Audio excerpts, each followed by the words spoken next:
Shalom Aleichem. We are learning the Sikha of Shoftim Aleph. And at some stage, the Sikha, the Rebbe is talking about Malchus. And the Rebbe says like this.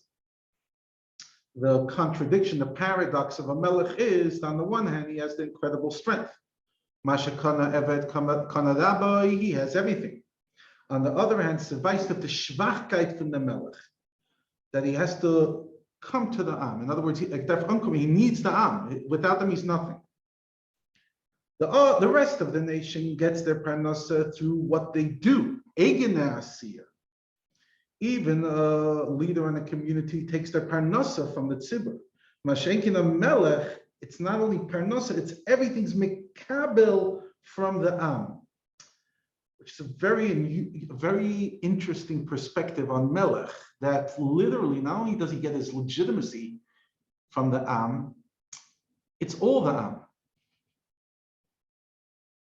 It's literally his whole mitzvah. He's totally dependent on the Am, and everything he has, he's a mekabel. You think of a melech, you usually think of mashpia, but over here you're seeing melech as mekabel, which is quite fascinating.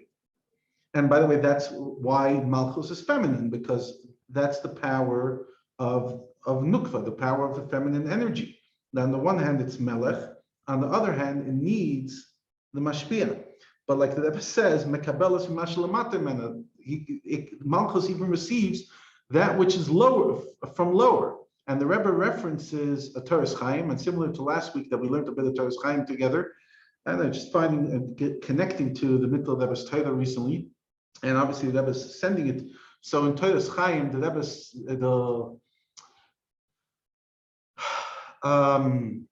we learned the following. In the Indian, we learned that the fact that we say that Malchus has Leis Lamigaman Klum, there's two elements in it. Number one, it has no light from its own. Rather, it only gets from the mashpia, just like the Levana that has no Upirish Habez Leis Lamigaman Klum, but rather it receives from below. That's the second shot. We often think of Malchus, Leis Lamigaman Klum. Malchus has nothing because it's receiving from above. Says Toras Chaim, and the Rebbe references it in footnote 42, that Malchus's incredible thing is it receives from below, because the halas ma'im the avodah milmata, or in simple Chassidus language, the work we do on below achieves above. Mi malachim and the shamas to biyah, from the malachim and the shamas biyah, which is specifically talking about Malchus of Atzilus. That Malchus is receiving from both directions. It's receiving from above and it's receiving from below. And the Rebbe then explains, the middle Rebbe explains that it's not a contradiction, that ultimately there has to be an incredible tzimtzum, and in order for the gilui to happen, and therefore that tzimtzum also activates the fact that it's able to be halah milmata as well. As he continues over here and he says, that without the king and a big minister, that without the awakening from the community, that they bring their bittul to accept the king won't want to do it.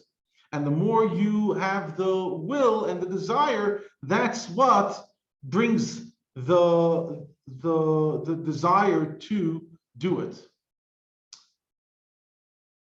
This is like the king and the master. They give him everything he needs, becovered gadol, until he's incredibly wealthy, and that's how he rules them. So the Nimtza movement comes out that the both Pirushim are that Malchus Leis Lamigaman Klum are not a contradiction. The Einam Seisum Zeh Klal.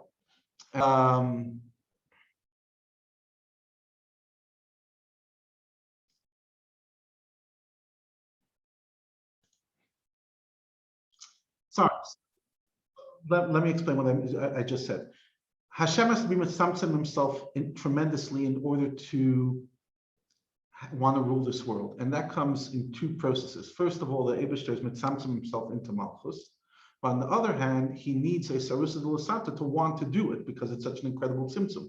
So because of the intensity of the tzimtzum, therefore Malchus can only accept from above and just take whatever it can, because there's such an incredible tzimtzum, and at the same time, it needs the people below to want it, to evoke it. So this fragility of the melech, the way the Rebbe explains in the Sikh, is quite a fascinating idea, that the fragility.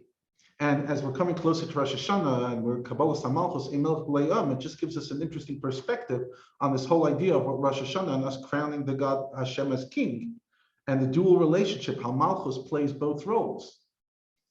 That we have to pull Malchus down, like bring ourselves up to Malchus, bring an energy up to Malchus, and then the Eibishter then shines an energy down into Malchus, and the incredible function and the fragility of Malchus.